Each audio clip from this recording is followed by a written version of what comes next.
She graduated in York College in 1958, I don't know exactly what it means that she wasn't designated as a deaconess. I guess that because she got married to my father in 1958, and they went shortly after that to Scotland, where he was doing his doctorate. You know, when she was studying to be a deaconess, that was pretty much the only choice that was available to her at the time. There wasn't a lot of opportunity for women to be involved in the church, and she strongly believed that in terms of Jesus being Messiah and the way that he behaved and, you know, his accepting way of seeing everyone and, you know,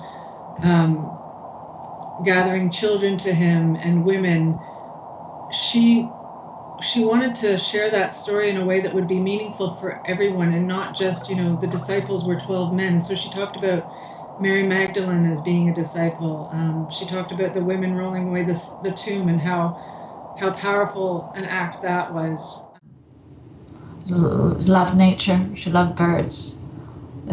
She's bestowed that on her grandchildren, on me. And me. Her kindness radiated throughout her. She was warm and cheerful.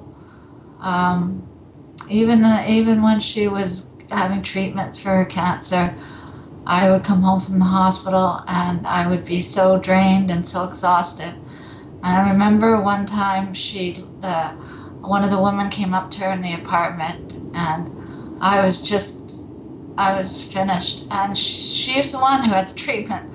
And she looked at this old woman and she just smiled at her, her radiant smile.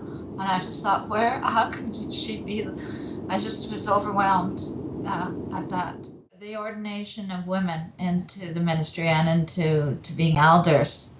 When she was in Burlington. And my father's co-minister pronounced that he was in favor of women in the ministry as soon as the ministry had run out of good men. And she spoke up and said, with all due respect, sir. With all due respect, we have run out of good men in the ministry. And